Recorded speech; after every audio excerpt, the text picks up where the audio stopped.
Bismillahirrahmanirrahim. Jamaah Masjid Al-Hidayah, moga-moga senantiasa dimuliakan oleh Allah. Melanjutkan kajian kita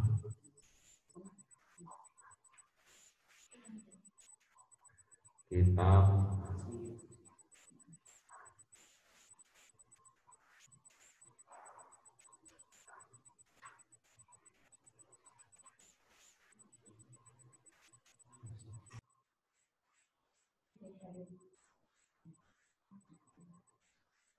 masih pada pembahasan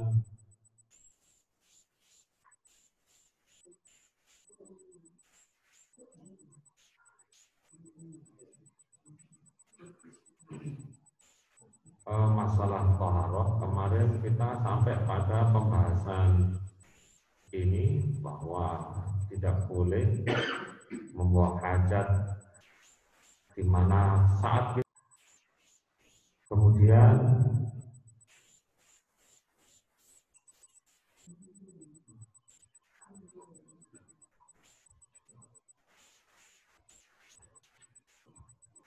selanjutnya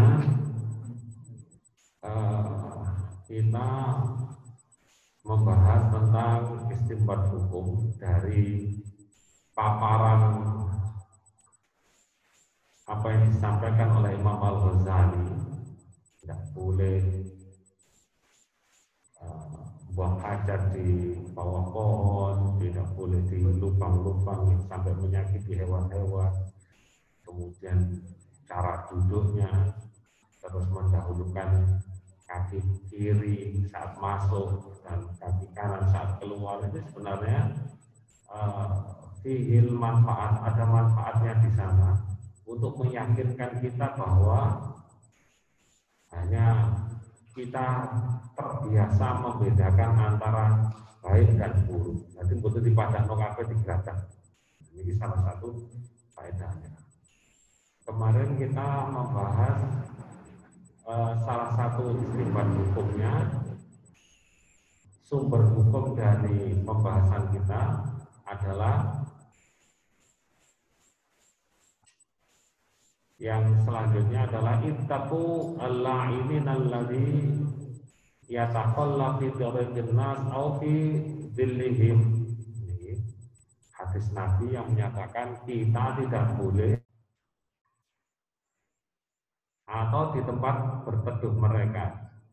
Nah, ini otomatis kita ini diminta untuk menghindarkan diri dari segala hal yang menyebabkan orang lain itu merasa tidak nyaman. Orang lain itu merasa tidak nyaman. Nah, ini kita bayangkan bagaimana kalau dalam kondisi sekarang ini kita ini bahkan cocok titik besok-besok mencaci. Ini lebih-lebih, ini buang hajat dok. Ini ada 3 hadis yang semuanya senada berkaitan dengan ini. Langsung kita masuk ke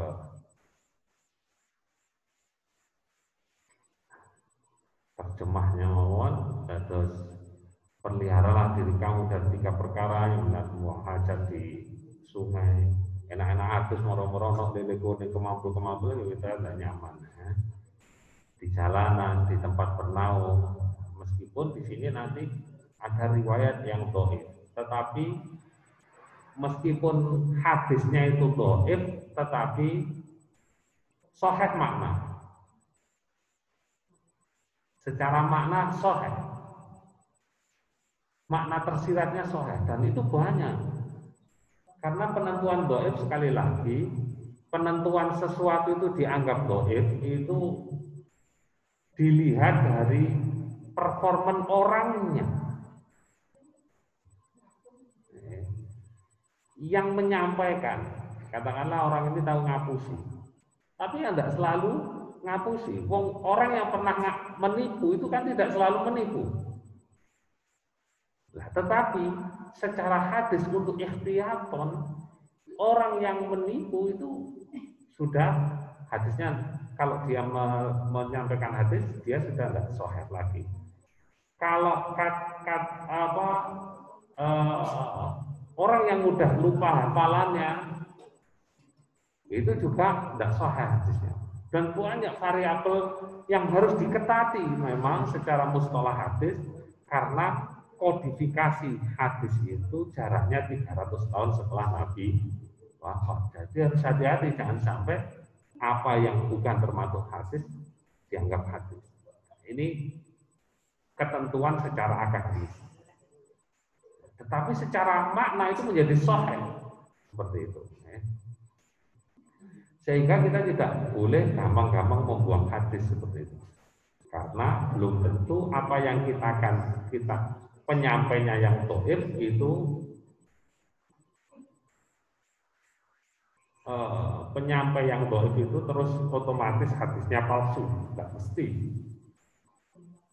Ada juga kemudian orang yang melakukan tadlis. Tadlis itu macam mengkaburkan, seperti umpama seseorang yang seseorang yang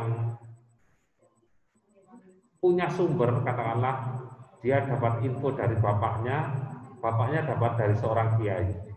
Sang anak ini, penyampai ini mengatakan, saya dengar dari seorang kiai, dia berkata seperti ini. Dia menghilangkan nama bapaknya. Nah, itu namanya tadlis. Meskipun nanti ada, kalau secara umum dia tidak pernah ngaji kecuali dari bapaknya, sudah maklum, diketahui oleh semua orang, otomatis itu dimaafkan. Seperti itu. Baik.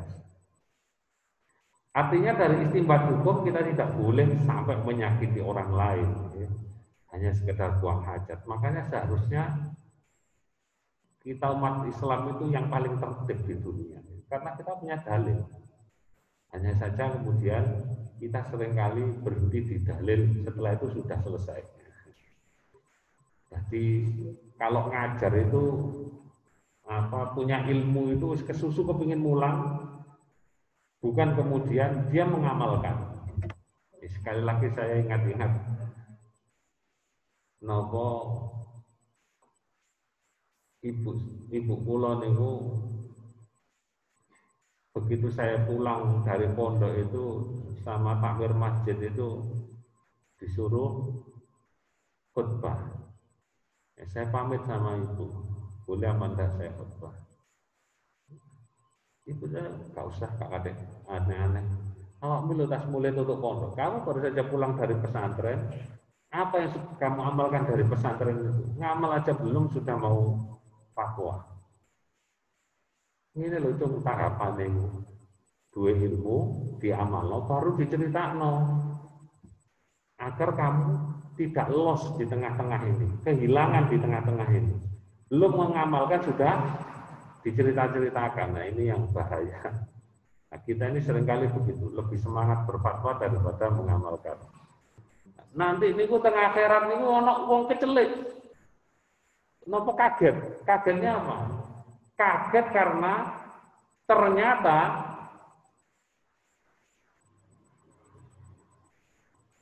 pas ketemu itu telisipan itu ngerti loh, Pak Yai jenengan kok teng neraka. Lah iya lha apa kok iso nang surga? Ceritane ya apa lho? Kula niki nang iso mlebu surga niku gara-gara nuruti ceritane jenengan kok. Lah ya iku masalah. Masalahnya napa Pak Yai? Masalahnya aku mek cerita tok tapi gak tak lakoni ngene. Ya abot niku. Makanya kula niki dengan seperti itu luwih apik ngaji. Lek kula ngaji ngeten kan macak nodok. Ndak sampai ke fatwa. Khutbah barang niku kula lek boten teng ngene masjid tinggalan yang pernah dirumati abah niku ora tok kabotan. Dadi meh boten ate khutbah niku apik dikhutbahi. Apa meneh lek carane wong mergosana niku nek khutbah niku mboten iso turu, tapi lek dikhutbahi iso turu kan nggih. Turu sing paling enak niku pas khutbah. Apa meneh nek khutbah berjam-jam. Padahal Islam itu simpel loh saja nih. Saya itu simpel. Kita nggak tinggal di rukun khutbah. Rukun khutbah niku mek napa? sholawat, hamdalah, sholawat, wasiat, baca Quran, donga, wis 5 niku.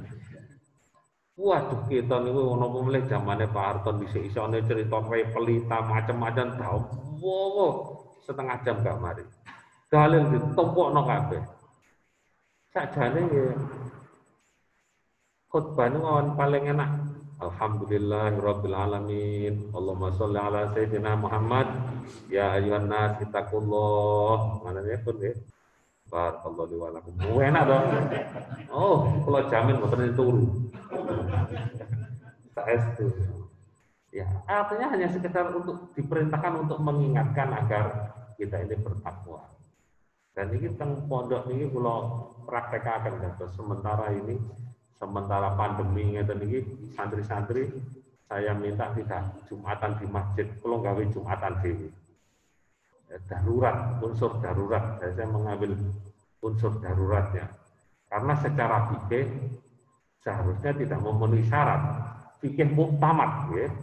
Karena minimal 40 orang itu. Minimal 40 orang. Tetapi karena kondisi darurat, boten iso physical distancing niku. Ning jero physical distancing sing joko gak cukup, uyel-uyelan di embong. Wis gak karu-karuan. Ya akhirnya pulang gawe dhewe sejak mulai nopo kampung di lockdown tidak boleh ada orang masuk itu, ya pulang gawe Jumatan dhewe. Sementara Jumatan dhewe ya wonten khotbah wis ora usah dawa-dawa, khotbah sing penting kita kula karo maca Quran. Qurane napa inna ataina kautsar beres. Nah, kita ini seringkali dibebani. Dalam beragama itu seringkali dibebani oleh banyak hal yang sebenarnya itu bukan menjadi kewajiban. Jadi bebannya menjadi terlalu banyak sehingga masyarakat itu melihat beragama itu kok sulit ya. Padahal gampang ya. Ya, meskipun nanti ada juga yang punya alasan, nah kesempatannya masyarakat gelem kumpul dituturi pas Jumatan ya. Nah, niku dia masalah. Kemudian tidak boleh membuang hajat di mata air, sungai dan lain sebagainya. Ya. Tidak boleh membuang hajat di pohon. Ya. Memperhatikan masalah-masalah kesehatan, kebersihan, kepentingan masyarakat. Nah, ini lucu kita nih. Kita ini lucu sendiri, jadi masa pandemi di mana cara vaksinnya itu adalah kita berupaya hidup sehat. Ini wong Islam itu luwih angel daripada wong liya. Ini lucu, kita ini kudu muhasabah bin nafs. Manusia niku tidak akan pernah lepas dari 4 hal. Dalam kondisi 4 hal. Yang pertama, masa di mana dia itu sehat, dapat nikmat, dapat cobaan, terus masa taat dan masa maksiat. Ini tidak akan pernah bisa melepas dari 4 hal, 4 kondisi ini dan tidak bisa ditambah-tambah lagi. Bagaimana kemudian kondisi nikmat niku jadi ibadah, kondisi dapat cobaan itu jadi ibadah, kondisi taat itu bahkan menjadi ibadah, dan maksiat pun kondisi maksiat bagaimana kita kemudian menjadikannya sebagai media ibadah dengan apa? Taubat. Jadi bagaimana kemudian kita menginsyaratkan, membelokkan semuanya untuk kurban kedekatan kita kepada Allah. Hadisnya dhaif yang dipaparkan di atas, tetapi tetap digunakan sebagai dasar hukum karena menjadi penegas hadis riwayat Muslim yang sahih. Baik, kita lanjutkan masuk pada kajian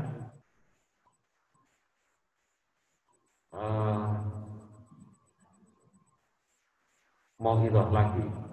Wala tashab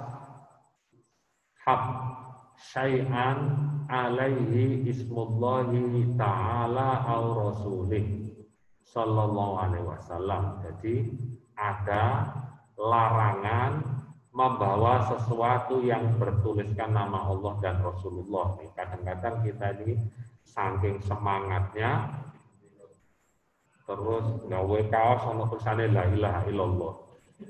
Lah ini kok lantang itu.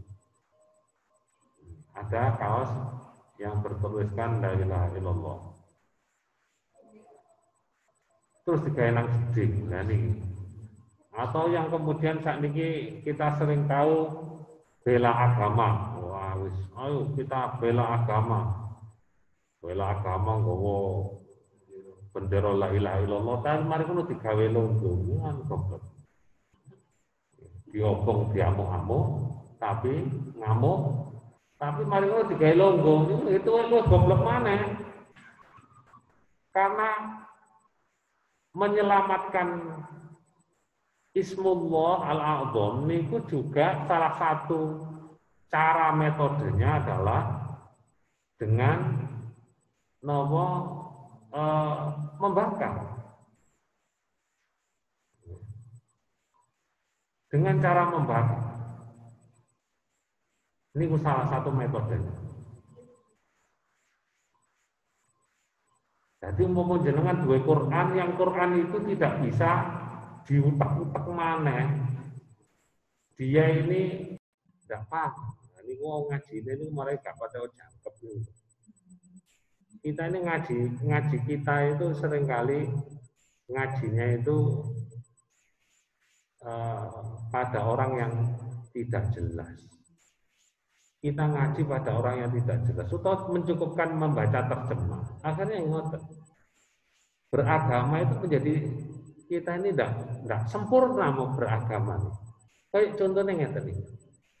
Masalah haji kita nih sajane umpama ana tangga teparo sing sangat membutuhkan dana. Terus jenengan arepe lunga kaji, lek nolong tangga teparo jenengan gak iso kaji. Tapi lek lunga kaji gak iso nulung tangga. Kira-kira milih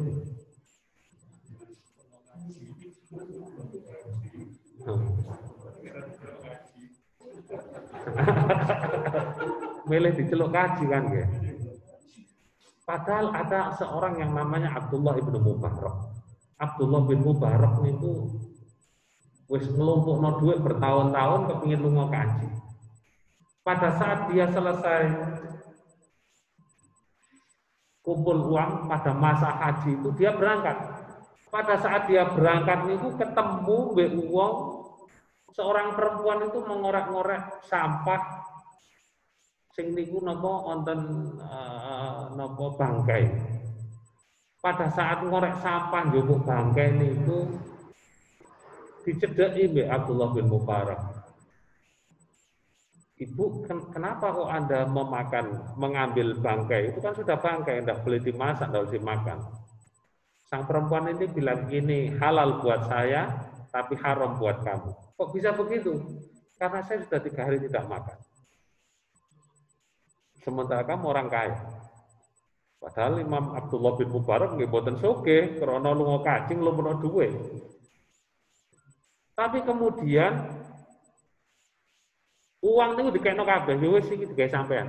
Wis sampean usaha iki karo gawe mangan. Mulai Abdullah bin Mubarak dan mengumumkan. Kita ini kadang-kadang isin sungkan karena wis kadung selametan, kadung kumpul nobong ngoten nggih. Kasih do kaji, waduh gak wani mulai. Kan wonten sing ngoten niku nggih. Lah. Ndak berani pulang. Lho padahal terus apa? Kon nganu. Abdullah Mubarak kemudian dia menyampaikan ke masyarakat, saya tidak jadi haji karena uang saya dibutuhkan orang. Nah, bolo-bolo sing lunga kaji niku menyaksikan Imam Abdullah ibnu Mubarak itu pada saat tawaf, di situ ada Abdullah bin Mubarak, saat wukuf ketemu Abdullah bin Mubarak, sampai semuanya itu ngomong ini, sampai ini sing genah Pak Yai, genah dia, jare gak lunga kaji kok, aku kepethuk mbek sampean. Loh, wallahi saya tidak keluar. Sampai kemudian ada seseorang datang mencari Abdullah bin Mubarak. Dia nyampaikan bahwa saya waktu di Masjidil Haram bermimpi ketemu dengan Rasulullah, saya diminta menyampaikan salam. Salam apa? Salam ternyata perempuan yang tidak bisa makan itu ternyata seorang syarifah keturunan Nabi. Dan mengucapkan salam terima kasih segelem nyelametno. Kalau tujuan utama kita pada saat pergi haji itu kepingin diceluk kaji, tentu akan muncul kecewa. Tapi pada saat kita pergi haji dan tidak pergi haji, yang digolek, yang didelok nama Gusti Allah, kamu tidak punya beban apa-apa. Kayak iso lunga kaji ya wis. Yang penting Gusti Allah ridho, lunga kaji alhamdulillah. Dan tidak punya kecewa sama sekali. Karena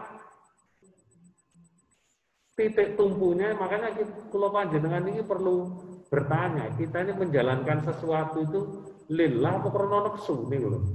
Lek krana nafsu ya wis gak bisa dibahas mana. Wis krana nafsu. Sebabnya itu nafsu. Nah, kalau orientasinya nafsu ya sudah tidak bisa kita ublek-ublek itu, maka akan muncul kecewa macam-macam. Mulang ngaji sing teko mek siji loro gelem. Atau ngaji sing teko mek siji loro. Tapi kalau orientasinya lillah, ya pun siji dirumati, loro dirumati, bukan masalah, tidak ada. Apa kita menyampaikan kewajiban untuk nasrul ilmi itu aja. Ya. Kemudian membaca doa saat nih ya, ayyakula inda dukhul, membaca doa masuk jamban.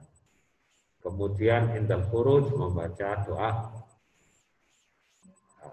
napa keluar jamban. Ini sebagian teks kalimatnya bukan bismillah a'udzubillahi minal khubuthi wal khaba'ith, tetapi ada yang membaca ghufranak.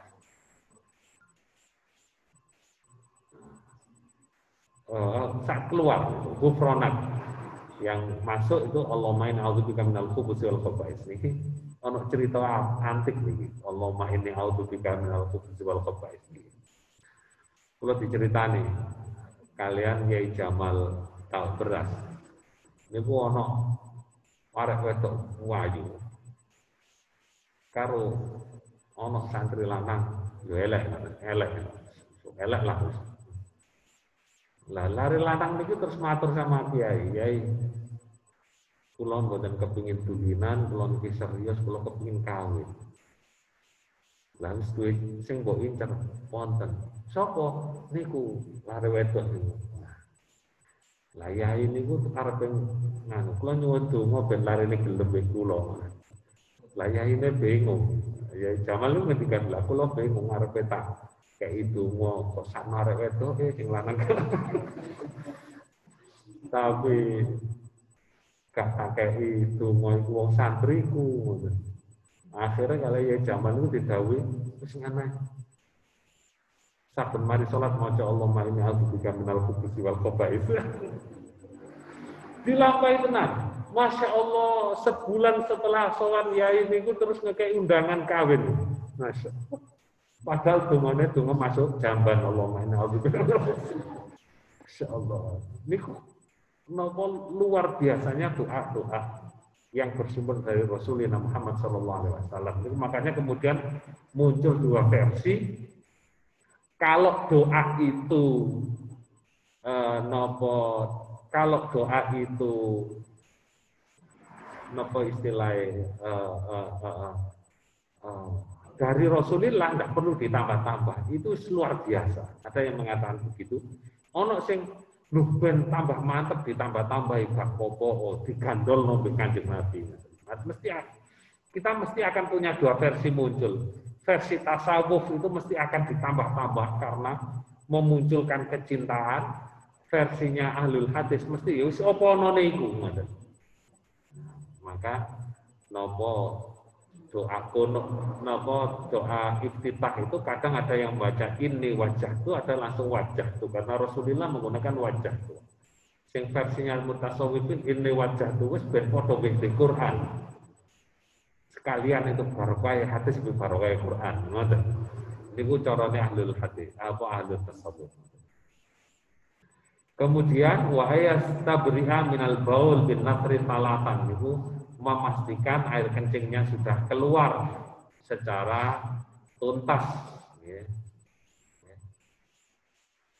Kemudian wa alla yuktira tafakkur fil istibra bitawas fayatawaswas. Mboten usah iki wis resik apa durung ya, iki wis resik apa durung ya. Ndak perlu ngoten niku, sing penting wis digebyur ya wis. Yang penting kita sudah hati-hati sudah. Jangan kemudian was-was. Karena apa? Was-was itu adalah gangguan setan.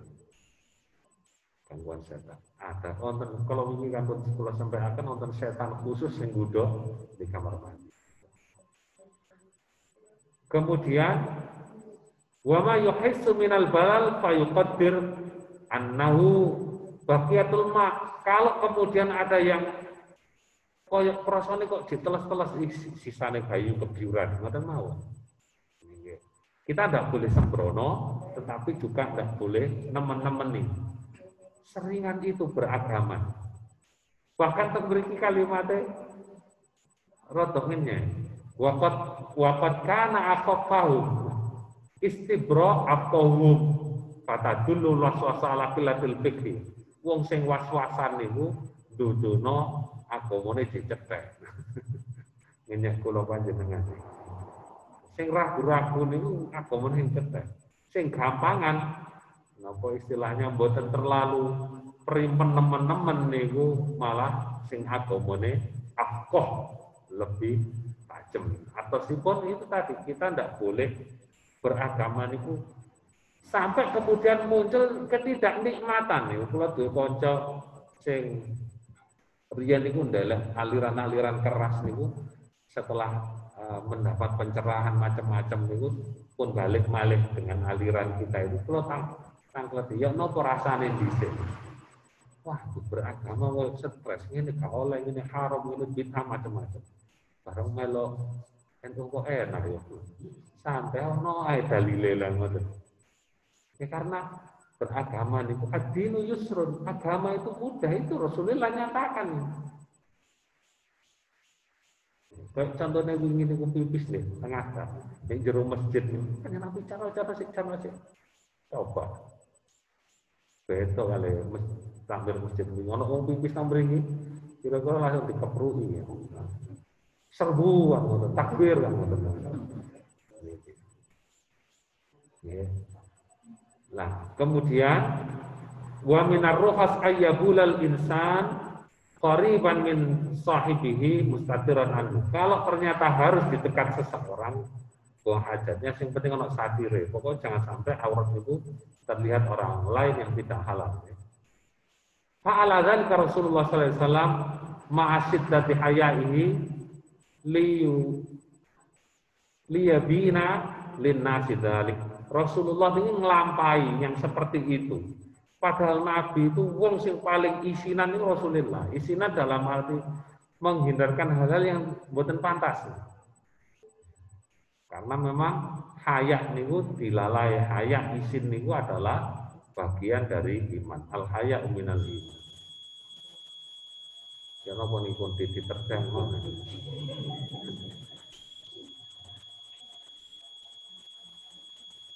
Ya, dados ada kalanya Rasulullah itu menjalankan syariah itu dalam rangka nopo melakukan sesuatu itu dalam rangka tasrik saja, menjalankan syariah saja. Umpama Nabi itu tidak dianggap lupa dalam tanda kutip pada saat 2 rakaat Dzul Wajhain matur, Nabi niki salate diringkes ta? Buka, gak ono masalah diringkes lho, niku tasik 2 rakaat. Lho bener ah, leres, neruskan lagi Nabi. Umpama ndak ada syariat seperti itu, wong sing lali-lali ini malah bingung, ya napa carane? Kan? Orang menjadi kebingungan. Bahkan betapa kebingungannya orang pada saat Sayyidina Umar bin Khattab niku ngimami sholat ditusuk mbek wong. Nggak ada yang berani membatalkan sholat. Ini ya apa enake? Wes ngeblak ini bingung dia. Ya apa? Akhirnya ada yang memaksakan diri membatalkan sholat, ada yang meneruskan sholat. Karena apa? Karena kita belum pernah mengalaminya marasa Rasulullah. Maka Rasulullah melakukan itu dalam rangka tasrih, mensyariatkan. Dalam rangka tasrih. Jadi Islam itu jarine Gus Bah napa? Islam itu beragama itu harus nyenengno. Kalau dia tidak senang, malah bahaya karena apa? Dia akan mencari kesenangan dalam kemaksiatan kan ngoten. Nah niki kita ini kadang-kadang koyok-koyoke lek gak kereng ngoten gak beragama. Lek gak kereng koyoke gak beragama. Baik. Kita bahas dasar hukumnya. Ini pun ya. Apa diterima? Niki dalile maca saat masuk jamban. Allahumma inni a'udzubika minal khubuthi wal khaba'is, karena di dalam jamban itu wonten napa banyak makan wisyayatin, tempat untuk setan-setan ya. Niki hadis tadi ada perawi 7 niki maksudnya adalah Imam Ahmad dan Bukhari, Muslim, Abu Dawud, Ibnu Majah, Tirmidzi dan Nasai.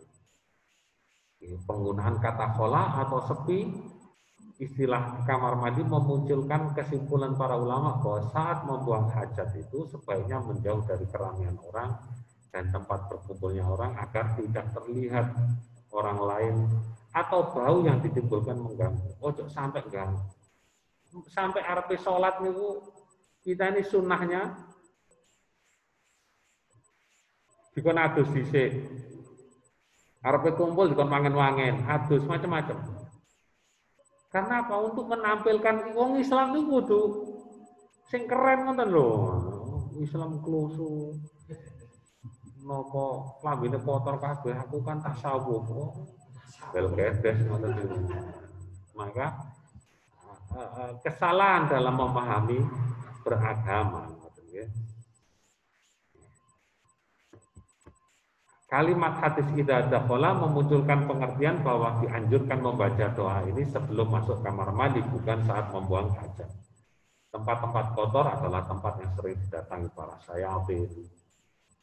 Sunnah mengeraskan doa agar orang lain yang ke kamar mandi itu termotivasi untuk ikut berdoa. Nah perlu saya tanggane Masjid An-Nur napa Kidul Pasar niku depan kamar mandi itu ditulis itu donga-donga. Ben kita ini sing gak biasa ndonga. Kita ini perimpen dongane kan zaman TK kok. Saestu. Jenengan ngunjuk dahar niku paling sing dilingi bismillahirrahmanirrahim. Eling mon pun alhamdulillah. Allahumma barik lana niku biasane iku lah dongane arek TK kan ngoten. Baik. Lah niki salah satu kalimat hadis itu menggunakan kalimat ghufranak saat keluar dari kamar mandi. Ini luar biasa. Napa kok nganu? Karena di dalam kamar mandi ini kita gak iso zikir. Gak iso zikir di jero kamar mandi niku njaluk ngapura. Lah kita niki di luar kamar mandi gak tahu zikir niku lak tambah luwih nemen. Lah, zikir yang dimaksudkan itu adalah kita niki termasuk eling Gusti Allah, bergantung la ilaha illallah, pengertiane la ilaha illallah secara hakiki. Tidak ada yang mempunyai jasa baik atas saya kecuali Allah. Jadi semuanya diorientasikan kepada Allah. Jadi koyo ngeten niki, mulang ngaji ngeten niki terus apa gak arep bayaran, gak arep disuguhi ngeten niki. Karena apa? Karena orang yang sudah berla ilaha illallah, ilingnya mek, lho aku ilmu mulang ngaji karena diutus pangeran. Duwe titik ilmu dikon nasrul ilmu. Ya wis. Lho gak dihormati, dia belum tahu apakah haji dia itu diterima oleh Allah atau boten. Pertanyaan. Kaji kula panjenengan niki sing wis tau kaji niku diterima mbek Gusti Allah napa boten? Allah alam besar. Lho ngono wis wani-wani ning ngarepe ditulis IH. Keng napa mboten ditambahi HSP? Haji, sholat, puasa. Wis tau zakat ya ditambah Z. Nah, ini kita tertipu oleh jabatan-jabatan dunia yang kita buat sendiri, yang bahkan membuat kita lalai kepada Allah. Membanggakan, tunggu kaji, kayak kaji Muhyiddin, tukang bubur kaji 2 kali. Kita membanggakan kaji kuis pengpede sakmene. Kanjeng Nabi lu kaji mek sepisan. Gak isi nami Kanjeng Nabi. Anggota parumu ya apa? Beto kare kula lho, kula kan kajine kaji Abidin.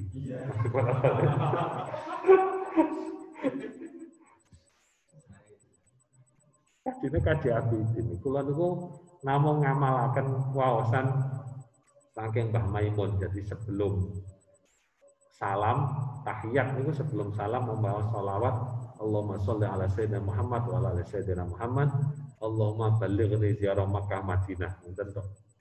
Wis pokoke kula gawe gandengane tahiyat akhir. Niku alhamdulillah subhanallah. Selama ini kula mboten nate ziarah niku napa haji niku haji umroh niku mboten nate bayar dhewe, dibayari wong. Iki dibayari negara, iki dibayari wong. 2019 niku malah kula mboten nyongko moro-moro. Terus purun umroh, terus purun enak men gak purun. Nganu paspore pundi monggo budal kali kula. Budal niku wau cuma bagaimana kemudian kita merasakan bahwa segala sesuatu itu lillah ngoten lho, kanggo Gusti Allah ngoten lho. Karena hanya untuk Allah, kita tidak kemudian tertekan untuk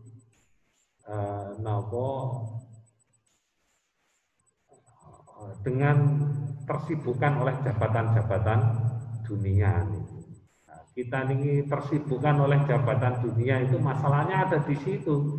Masalahnya kita ini terus akhirnya situ loro ati macam-macam. Nah, lek wis kita wis shollillah iku cek wenake urip. Dihormati wong ya mon. Ya iku berarti tek ngormati Gusti Allah ngono ae. Gak dihormati wong ya pancene sing pantes dihormati Gusti Allah sing ngoten mawon.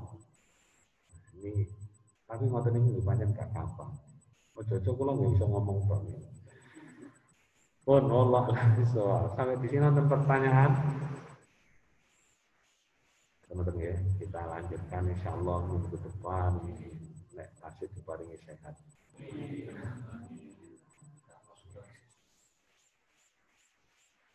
Monggo sami-sami kita tutupkan di wawasan doa atas biasanipun. Bismillahirrahmanirrahim. Li khamsatun nudhiha harwal wabah hatimah al-Mustafa wal Murtada wal Fatimah. Li khamsatun nudhiha harwal wabah hatimah al-Mustafa wal Murtada wal Fatimah. Li khamsatun nudhiha harwal wabah hatimah al-Mustafa wal Murtada wal Fatimah. Ya kafiyal bala ikina minal bala qabla nuzulin sama. Ya Allah ya Allah ya Allah ya Allah ya Allah ya Allah. Bismillahirrahmanirrahim. Rabbil alamin. Allahumma shalli ala sayyidina Muhammad wa ala sayyidina Muhammad. Salatan tadqau biha alaina ta'na wa ta'un wal bala wal waba. Ya man ila arada syana yaqul lakum fayakun. Allahumma bashirna bi zawali hadzal waba wa fa'anna hadzal khilaf wa tahhiril ardh minhu wa shfi mardana wa mardal alam ajmain innaka ghafurur rahim. Allahumma qad qulta wa qalukal haqq wa ma kana Allah mu'adzibahum yastaghfirun. Allahumma nastaghfiruka wa natubu ilaik min jami'id dhunub wa kabiriha wa saghiriha amdan khata'a wa sallallahu alaihi wasallam Muhammadin sallallahu alaihi wasallam. Alhamdulillahirabbil alamin. Assalamualaikum warahmatullahi wabarakatuh.